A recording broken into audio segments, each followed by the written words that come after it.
Hola, ladies and gentlemen. Thank you for being on our program today. I'm very, very thrilled to have the subject matter to discuss today, which is critical.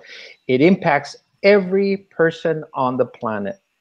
The idea of artificial intelligence, technology, singularity, the whole idea of jobs in the future, given that we have more automation. These issues that keep coming up, and we're seeing them more and more wherever we turn, whether it be television, news, reports. We have movies. Hollywood has picked up on this for many, many years. You know, the whole idea that we're going to be controlled by robots or they're going to do all these horrible things to us.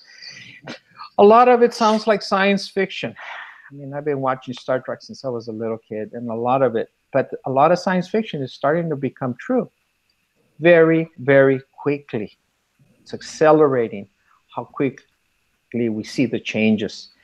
But the idea is that it's such a major topic, it's very difficult to put together. So one of the great things is having these wonderful, wonderful persons in my network, and I've just been thrilled to know them in years past, and they were willing to come on board to talk about it, give us a perspective from where they're at.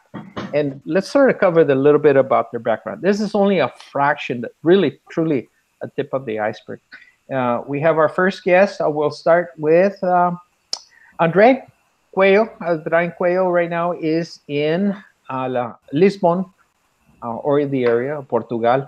And he is a PhD. He spent a few years, a few nights staying awake, trying to get his PhD, engineering. And his passion, one of his passion areas is, besides being a musician and many others, is the idea of basic income. Andre, thank you for being on the show with us today. Yeah, thanks. Thanks for having me. Let's give you a minute, just sort of to give your perspective before we go through all the other guests as well. What's your view on what we're doing today? Debate is essential. It's critical.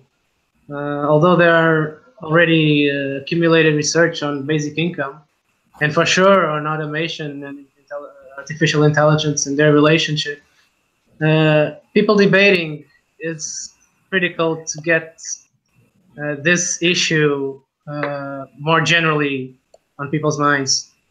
Because if people don't talk about it, it's just or only a research issue among academics, or it's sound bites on the internet, on several TV shows, and that doesn't help. I think that only brings confusion or isolation of the issue. So I think really people must talk about it for their own sake and for their future and their kids' futures too. And their kids, absolutely. That's a great word. Next person is we have Jenna Van Dranen. She is a PhD. She's currently at Vancouver, British Columbia. She's doing a postdoctorate research fellow at the University of British Columbia. Thank you, Jenna, for joining us. Thank you. Great to be here. Why do you think this kind of discussion is critical? Well, I'm actually encouraged by some of the advances that we're seeing in technology, especially as they relate to healthcare, which is my background, because I think that automation and artificial intelligence are allowing us to diagnose with more precision, and human and computer dialogue and interaction actually is making us better at healthcare. But I think that that comes with a risk, because I think our social safety net isn't very well set up to deal with a future where jobs look very different. And so I am just thrilled to be talking to everybody today about what that looks like in different industries and the kind of solutions that we might come up with together to develop a better social safety net for the future. Outstanding. We have another set of guests. They come together as a pair. Wherever you see them, you see one, you see the other. Mr. Felix Zuniga, he's the man on the right, and Mr. Cesar Caballero, I happen to know for quite a few years, both of them. And Mr. Caballero is a dean at the California State University, San Bernardino, and very passionate about the idea of the impact of computer AI and what's happening to the Latino community, especially the Inland Empire. Felix Zuniga sitting to his right, or we see him to his right. Handsome Devil, he's got a beautiful family. I've known them both before. They even had children. I knew them both when they were still hadn't date yet. His wife, Martha Zuniga, we want to say hi to her as well. And Felix, he handles a lot of the technology on campus. And Felix, I want you to say hi. There's something I want the audience to see. So hello, Armando. Nice to see you and hear from you again. Thank you for welcoming us to this venue and this opportunity to share and get to speak with everybody today. Can you please look at Caesar for a second and say something? I want everybody to notice that little bit of gray hair he has on it. When I met him, he didn't have any of them. He didn't have any gray hair. So he must be working on a PhD program or something. I'm working on my doctorate as well. Oh, there you go. There you go. How do you think I lost my hair? You didn't think this was natural, did you? Very good. So, what's your take? What's your take on this issue, guys? So real quickly, I mean, when you first approached me about the fourth industrial revolution, I admit I had to Google it because, we're in the midst of it now. I hadn't realized that we had necessarily, passed a point in time where it's here, so to speak, right? And since then, it's just, kept me open to the idea of automation, AI, things that I deal with on a regular basis here, but looking at how it impacts our region and the world. And, I invited Cesar because over lunch, we have these kinds of philosophical conversations over Chinese food all the time, talking about what does that mean to our communities? What does that mean to our families, to our future? As I'm making decisions on, what direction my son's going to go in school because he's 4 years old. And, do we throw him into a public education system that's not ready for this kind of stuff and these kinds of problems? We talked before about, being able to solve the problems of the future that haven't, been created yet, and these kinds of social challenges that we're all going to be facing, how do we make decisions that are going to impact our future as we're here now in the midst of this change that are going on now? Yeah, so Felix and I were philosophizing over Chinese meal the other day, and in the midst of chow mein and some soy sauce and all that, we got to the serious stuff, and I said, Felix, I'm really concerned. We've got to have a conversation on campus and in our region about what's going to happen when artificial intelligence combined with automation really gets going. It's already happening, but it's not going as fast as it could in the next few years. And then I recounted to Felix that I remember very clearly growing up wondering about automation and artificial intelligence, and I'll share something that I haven't shared with Felix earlier. Reading science mechanics articles when I was a kiddo, and they talked about some of the articles talked about robotics and stuff like that, and then the articles would end up saying very positive things like, humankind will then live a very leisurely life because robots will kick in and help us do our chores. Yeah, cool, if that were to happen, but what I'm concerned about is that not all of us are in control of artificial intelligence and robotics and its powerful potential impact on the workforce. Let me give you let me tell you what I'm talking about. I see a potential future where artificial intelligence and robotics take over and disrupt a lot of industries, leaving tons of workers out of jobs and or literally underemployed. That's my big concern. Well, you guys all picked up on I want to do the show real fast, and you guys were really great to respond. and we're going to go to Kate right now. Kate, and we're going to cover her. But I want to tell you that one of the motivations for doing the show very quickly is that I wanted to interview real people before I had to interview only robots. There you go. So, There you go. one of your last chances.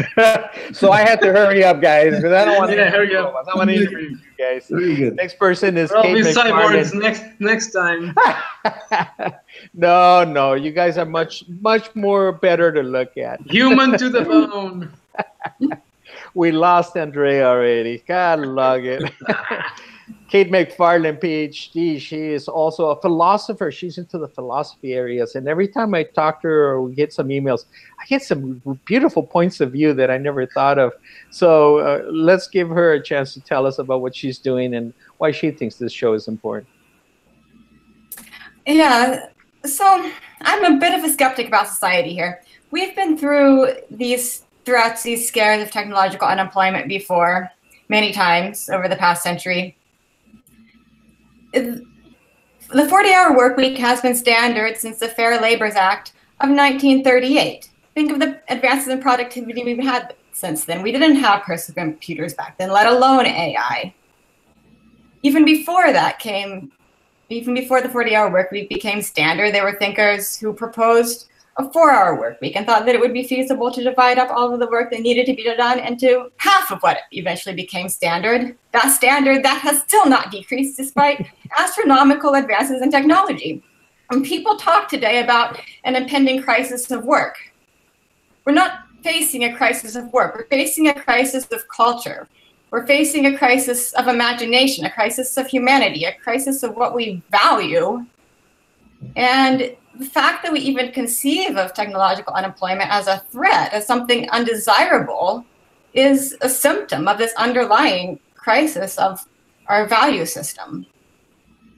The belief that people will be lost and aimless and depressed if they don't have an identity through their work, through the way they sell their labor to capital, is a symptom of an underlying crisis of our culture. Wow. That was refreshing. That made me think. I'm starting to get. Next time I do this, I'm gonna have a can of aspirins next to me here. Yeah, I was. No, I love it. I love it. Okay. All right, let's get started. No, I was about to agree with Kate that the argument that I read constantly, and I'm not putting it down. It's just that the automation argument, to me, comes afterwards, comes after all the other important arguments for basic income, like inequality, like lack of freedom, lack of economic freedom, lack of choice.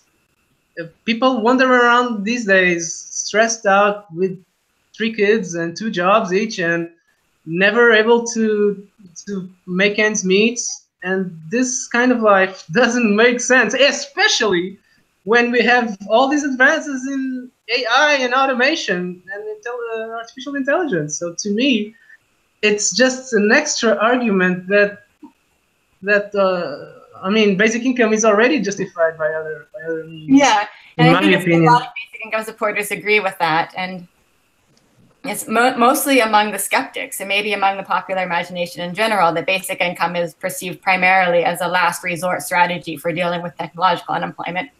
For most supporters, long-time supporters, no, it's not merely a last resort strategy. It's a social justice issue. It's about basic rights and basic freedom.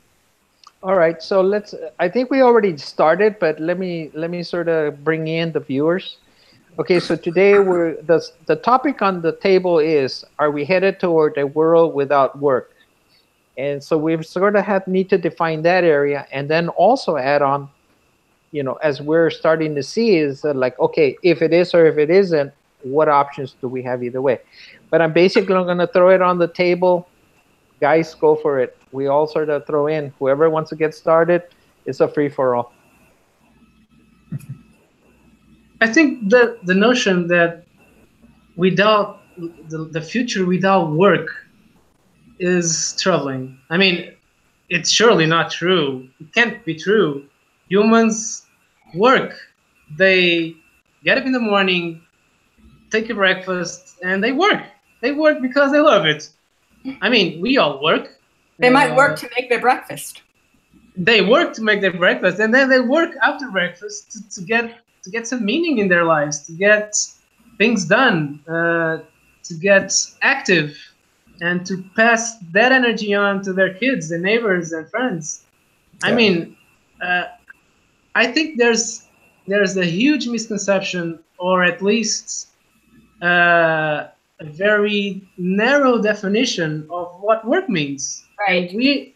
And then we are talking in just a bar or something, and people say, I work here, I work there. They mean jobs. Mm-hmm.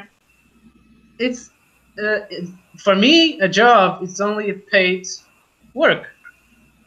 But work can be anything.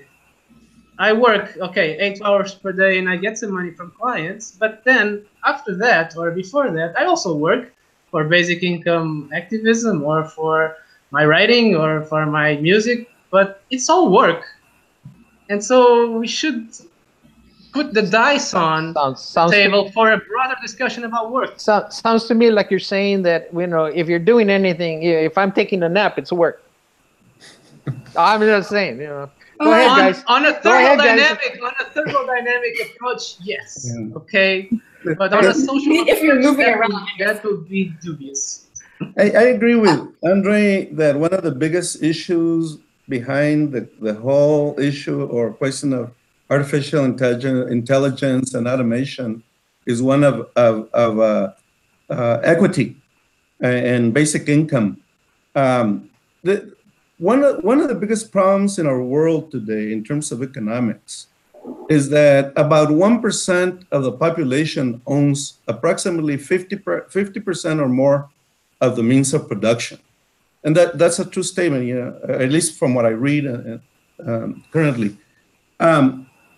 If populations, society as a whole, does not have control of the means of production, who is to say that as production increases astronomically as a result of artificial intelligence and automation, that there's not going to be a bigger gap between those that are going to be extremely wealthy and those that are going to be extremely poor because they're going to be left out of being economically participants.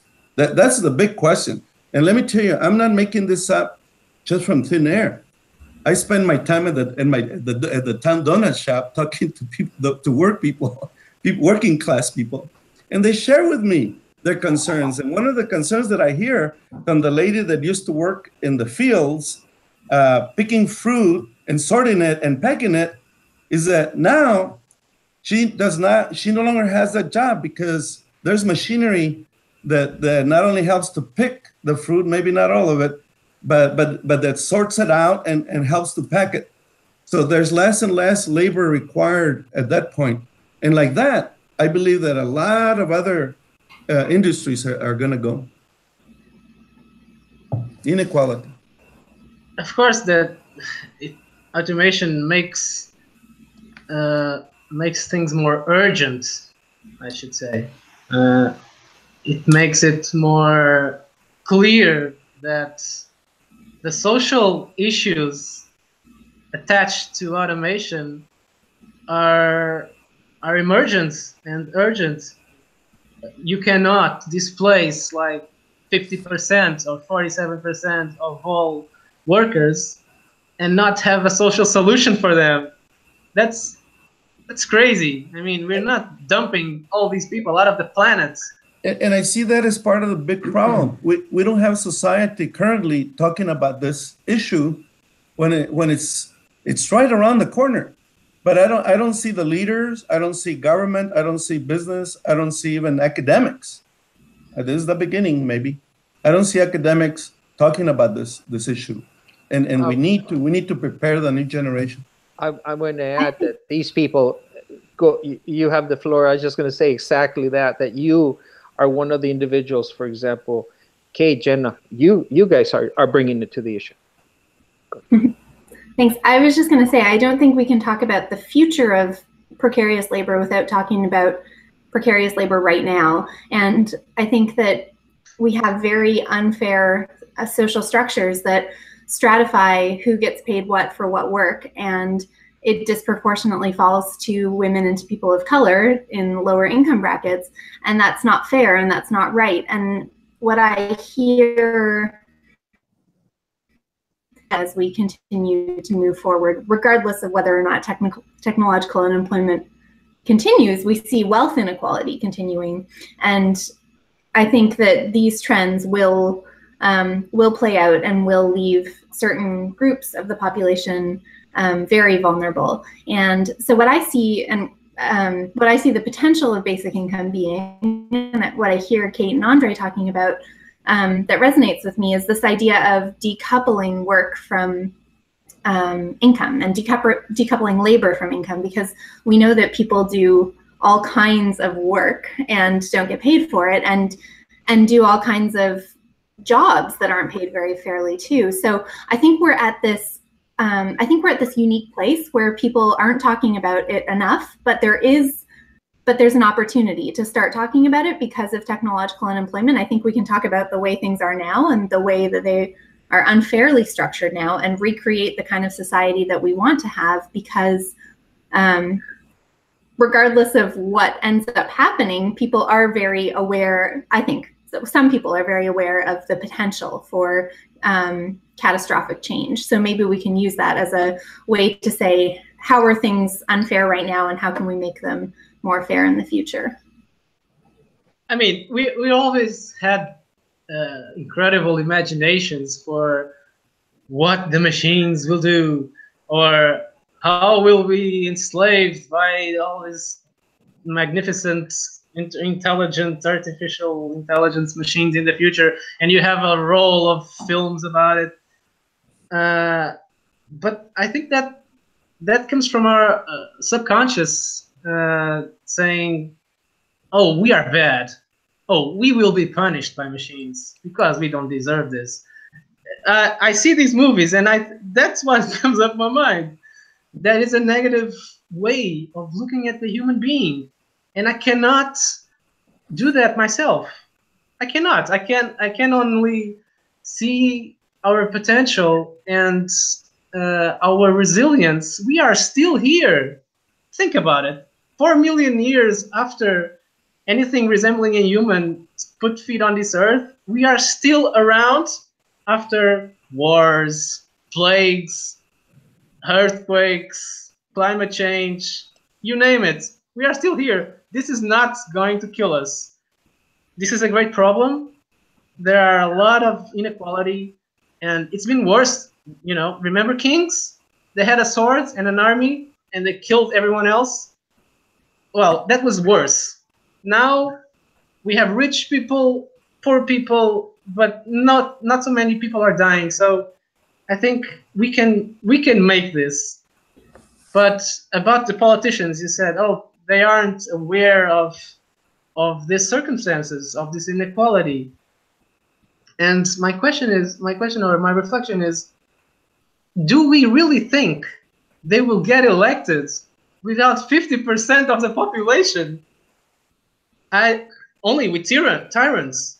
Only tyrants will just self-elect and do whatever they want with an iron fist. But in a democracy, you must have the power of the people. They will elect them. And if the people isn't happy, they will remove the politician who isn't installing basic income for any reason and put another one who will. I think this only follows logic. One might say, though, that the politicians are very well of income inequality, in the sense that they know that the rich are the ones with money, and the top 1% are the ones with money who can help get them elected. Right? It's not, we like to idealize and think that it's the 99% or the 50% that elect the leaders. Yeah, but still, not necessarily. It could be the money. That can happen for a limited amount of time, I think. But we have to say this experience in the United States. Elections can be manipulated. Elections can be manipulated, and thought can be manipulated by the media, which is predominantly owned by the 1%. We're seeing that. Absolutely. And when people are oppressed, like socioeconomically, they don't vote. We know that people turn out in lower numbers to voting stations when they're living in poverty. So I don't think it's, and I very much agree with my colleagues in California that this is a very real issue, and there are marginalized groups that don't have voting power due to citizenship and due to socioeconomic status. And I think, and I think Kate's point was really great too. Like, there are a lot of big, powerful interest groups that lobby with a lot of money and make things happen politically that Trump, if you will, the power of the everyday voter. You tried to not say it. It was just I any other word. It's the saying we're living Orwellian times, and let me bring up the fact that artificial intelligence currently is, for the most part, being used very effectively to keep an eye on the population through big data analysis. Governments and corporations have become very adept at using big data to find out behavior, even thought of groups of people. In Asia, it was reported recently, the governments, for example, in China and Korea, North Korea especially, are using artificial intelligence to keep track of its citizens. So governments that wish to control populations and individuals that might be threatening to its power can be controlled using artificial intelligence. And that comes out in some of the literature that's out there. A group known as the Future of Life Institute poses some of the, mainly the fact that scientists are concerned about super intelligence of computers and artificial intelligence sets or mechanisms that could surpass the intelligence of human beings, and what could happen then. And the usual summary at the end of some of these articles is that as long as the goals of the super intelligent machines are in line with the goals of humanity, we're okay. But what happens when the goals of artificial intelligence beings? You're raising the question. You're raising the question. Do we have this? Do we have a system that is headed in that way? It sounds as someone mentioned the idea that the 1% is controlling the system. Or if it's not, is it capitalism that's going to implement this machinery and put people out of work? We have all these questions. You know, we have to sort of deal with them. What are the thoughts of members? What do you guys think about that? I'll step in real quick and just say that, you know, it's here, right? We talked about that last time, the fact that big data is and shared. You know, at LAX, there was a launch of a new system for the bathrooms. I don't know if you saw this on the news, but, you know, you can walk into the restroom and they have lights above the stalls, green or red, to tell you whether a stall is open or not. And then they're likewise collecting the same data, sending it back to a central control room to dispatch people to clean those restrooms based on, you know, the number of people that are using these restrooms. I think they estimate like 1,500 an hour at LAX or something like that. So, and the data is being collected, and they're you know, it has some fun, but it has something to do with tush in the thing. But if you look up LAX, you'll see that today that was launched. But like I said, you know, this data is out there, and what is being done with it, right? I think that's where we talked about the philosophical line of, you know, people believe machines over people.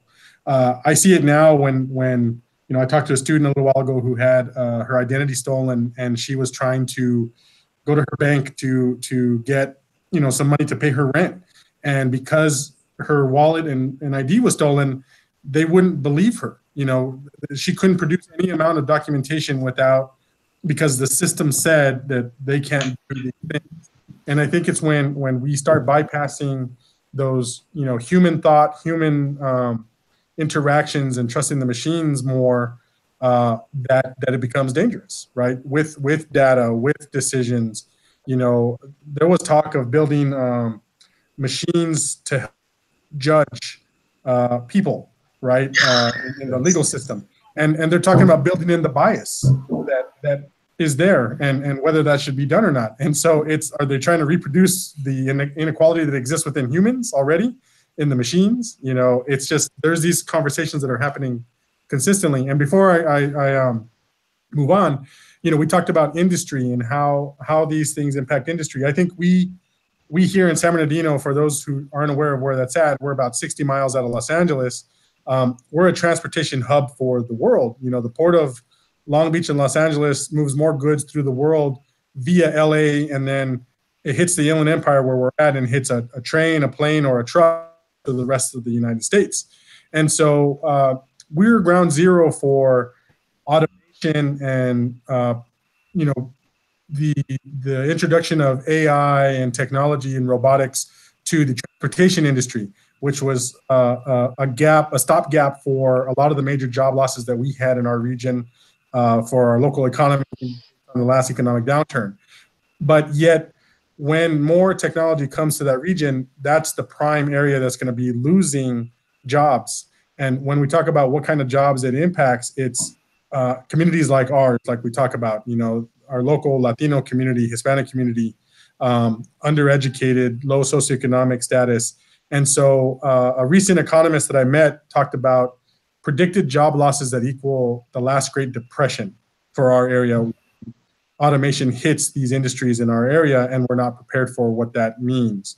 And he predicted in 2035, based on the McKinsey study that was pointed out. This was a professor from University of Redlands, Dr. Johannes. I forget his last name, but we'll try to get him for a future show, Armando. It's open to the panel.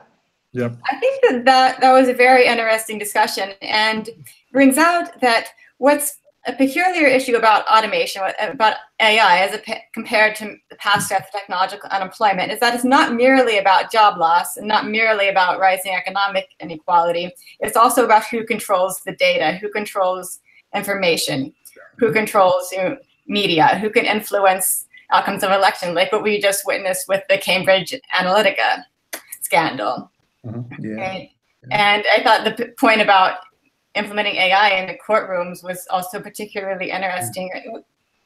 And the power of big data that we've already witnessed today, we can see that there can be a lot more at issue if this power and influence is consolidated in the hands of just a few private owners than merely the economic issues, as important as those economic issues are independently.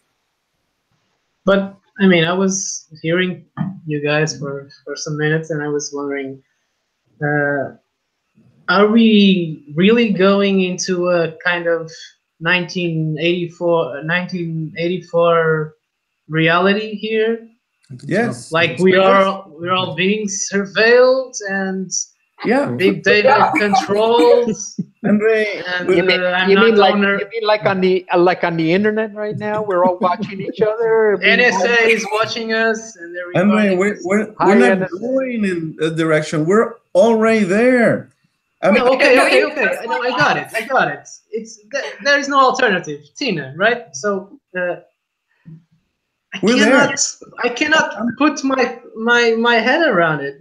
Like I'm reading where Amazon, one of the biggest companies in the world, has developed wristbands to keep through big data, keep track of workers, individual workers. Well, what workers? They will be displaced in a few months or years. The few that are working in there, they keep track of them, and if they know how productive they are, and whoever's not being productive according to the quota set by the company, the wristband will nudge them to hurry up and be more productive. We're there in different ways, and it's going to be getting... But my point is, what are we saying? That we don't have a chance? This is not something that comes from outside.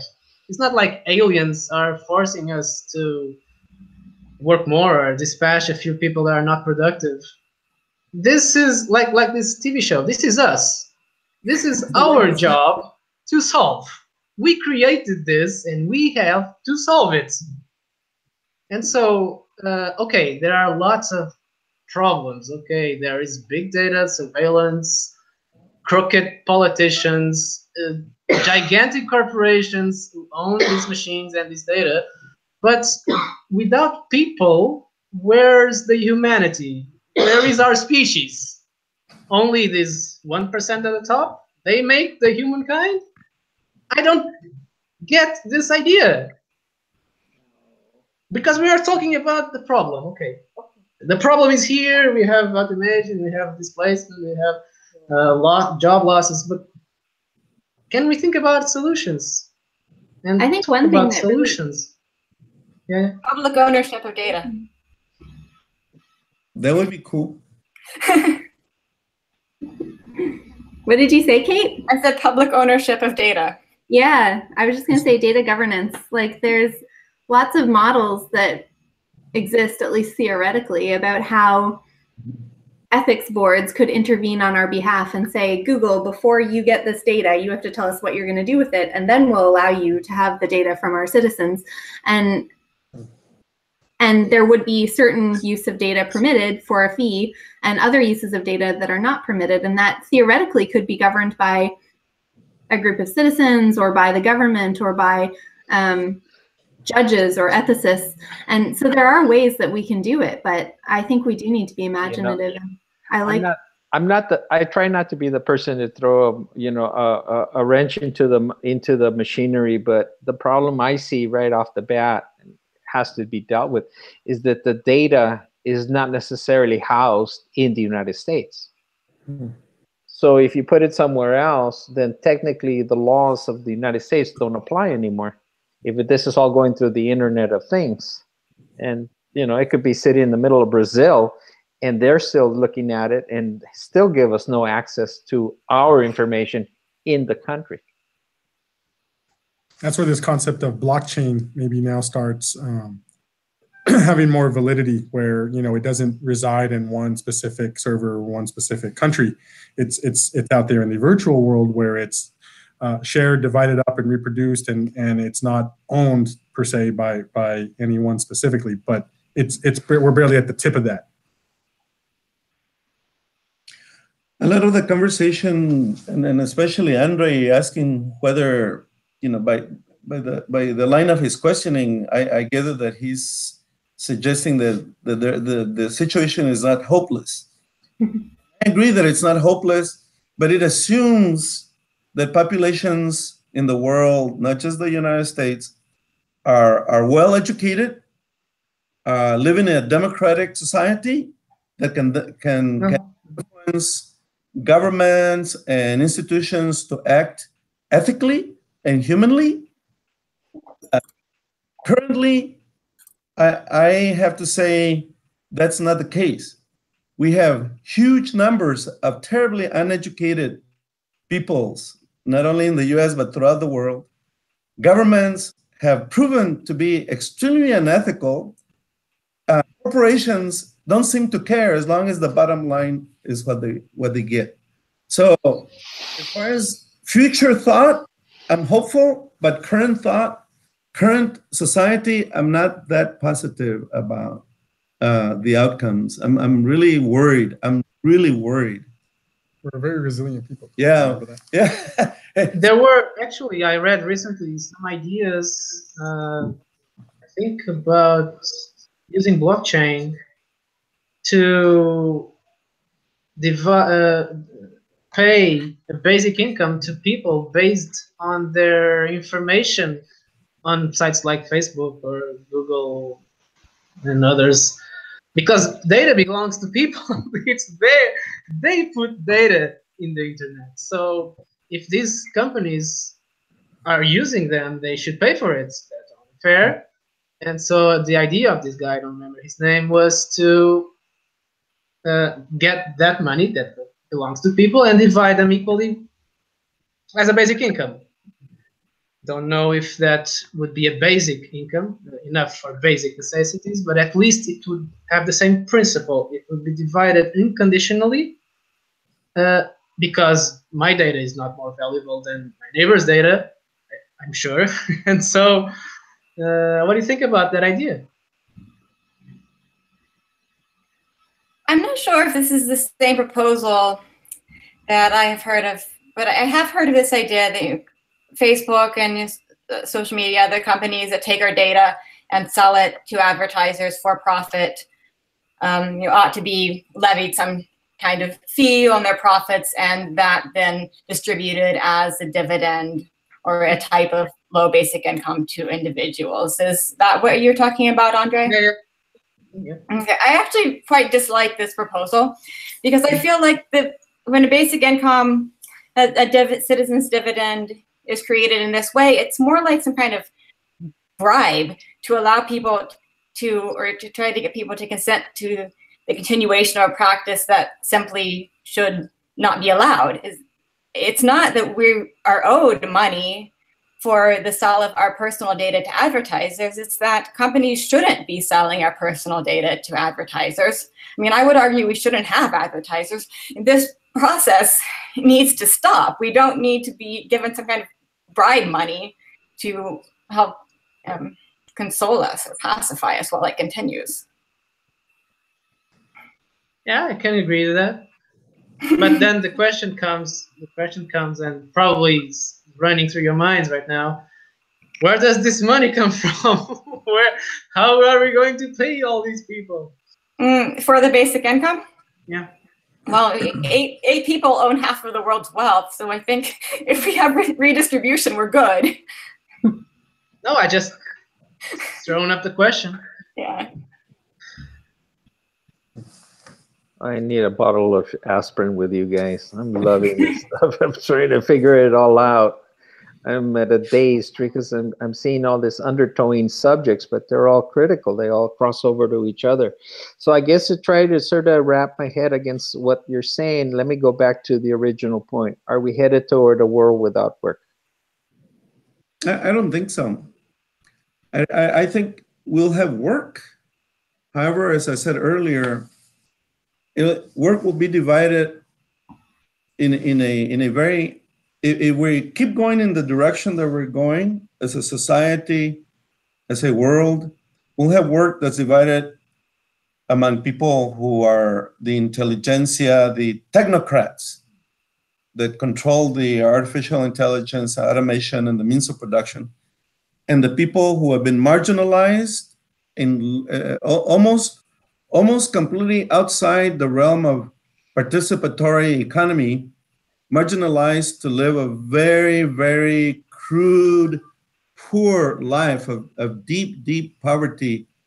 And that's what I see for the future. If we don't do something about society becoming more democratic, about not only government, institutions, but also means of production and wealth distribution.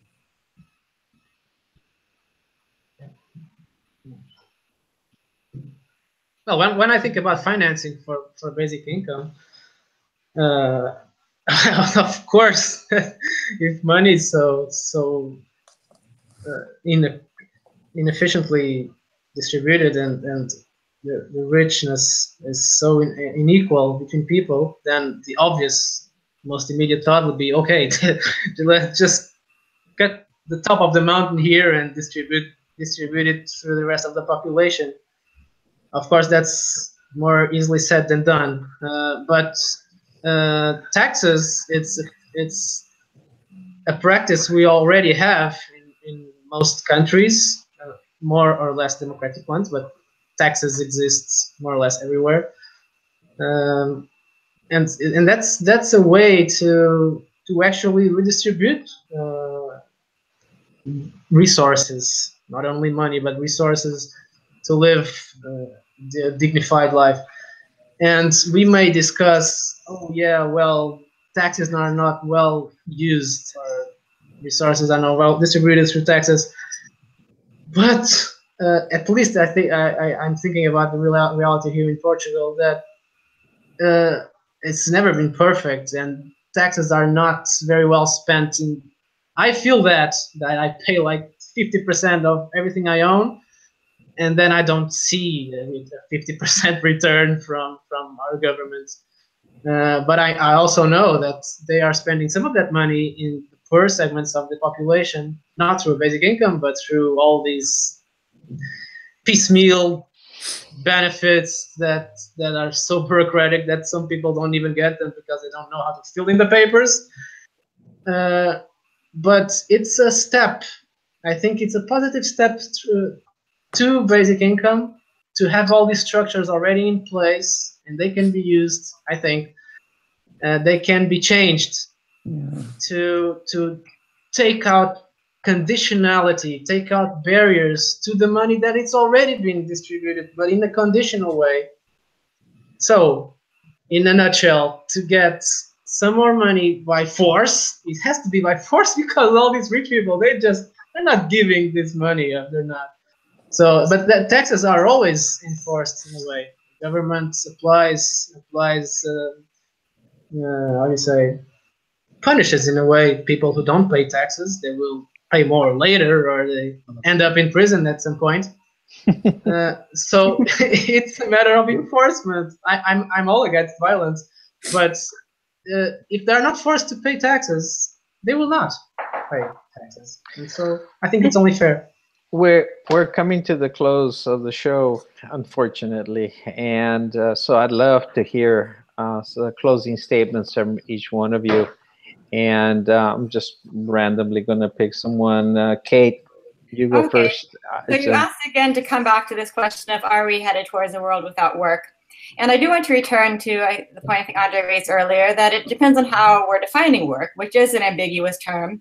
We have this sense of using the word work sometimes just to mean any kind of toil or effortful activity. We talk about housework, yard work, schoolwork, activities that we typically do off the clock, when we're not at work. If we're doing that work, maybe our Amazon wristband will buzz and tell us to get back on task or something.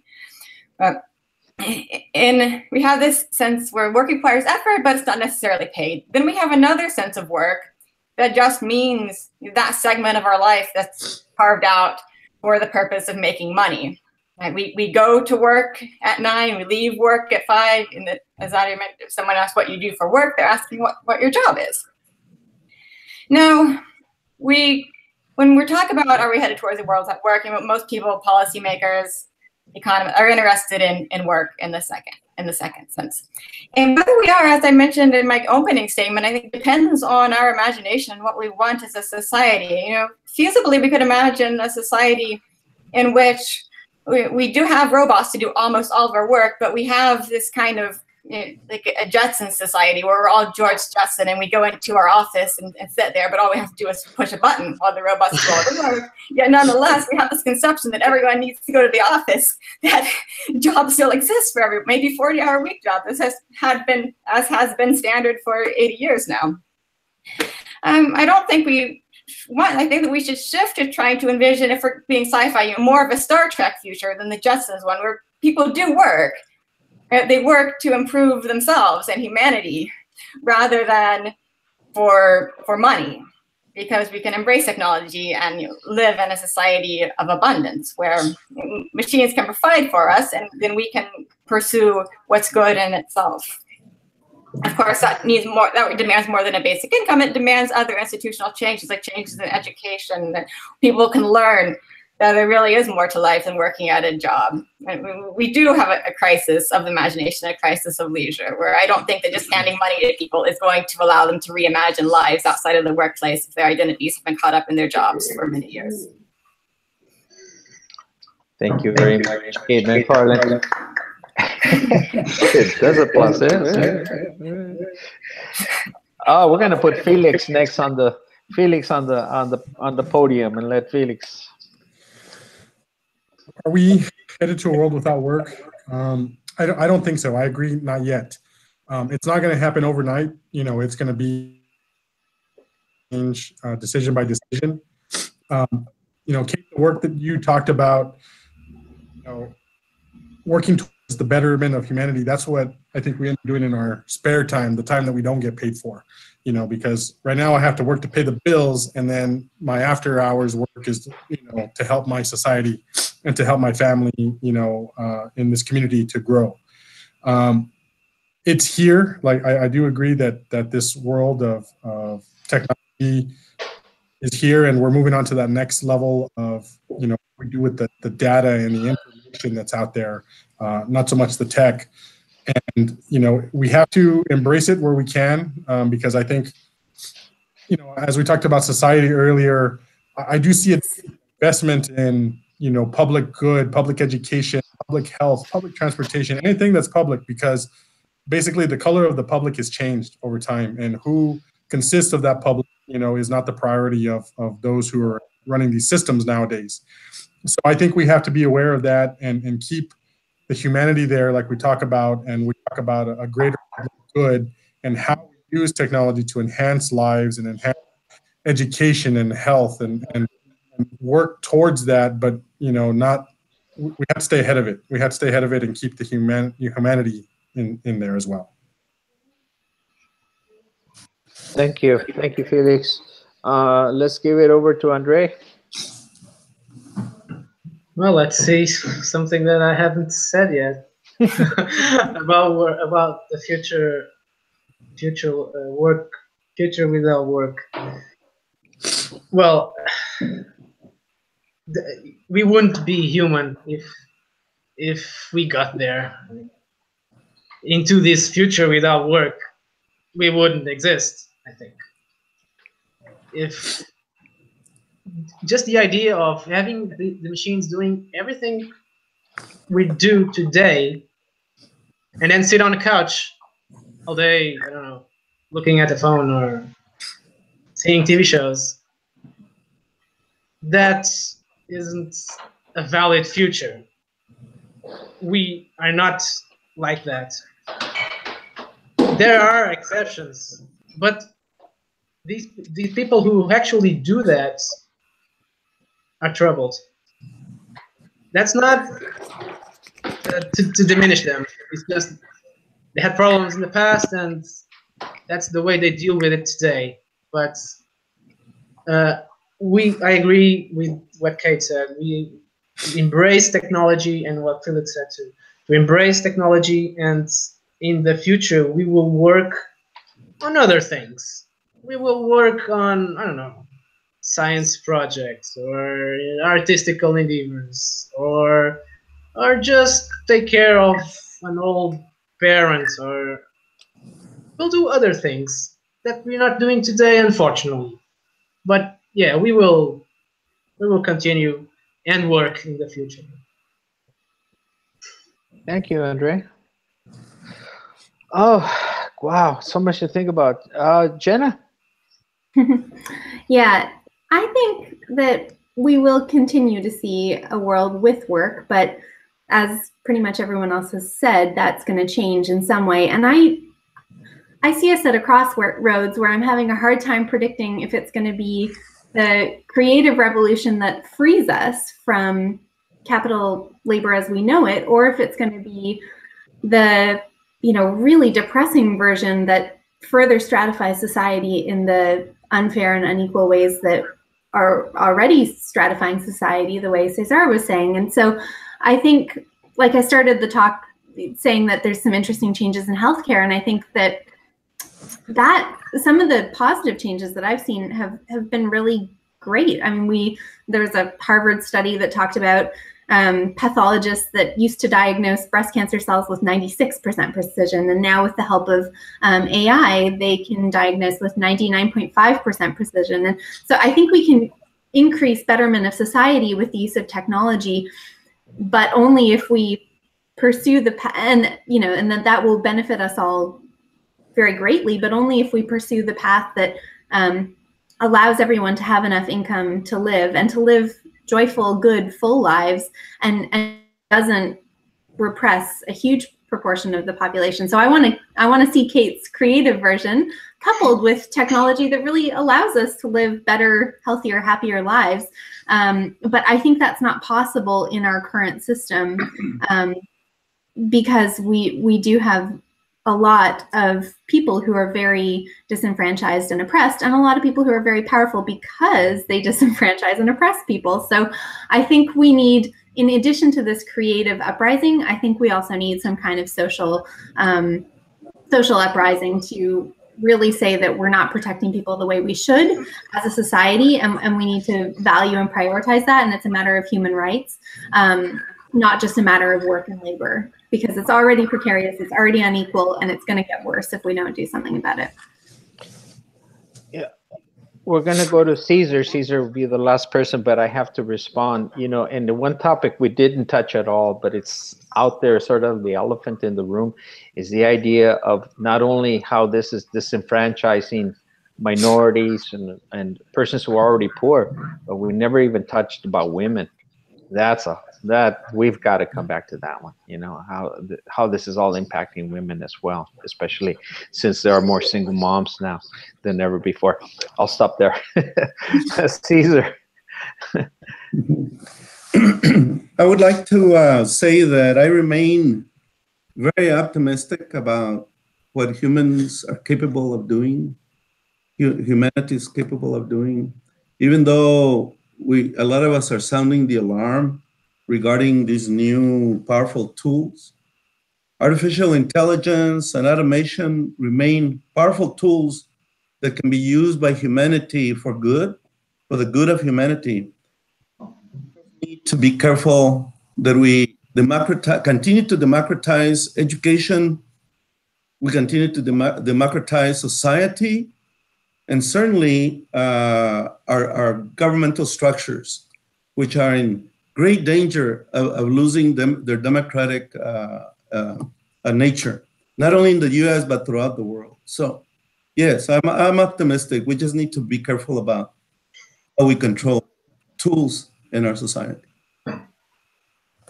And one thing that I want to tag on to Caesar is, you know, he talked about us being a very resilient people. You know, at lunch, this was one of our topics we hit, you know. Right.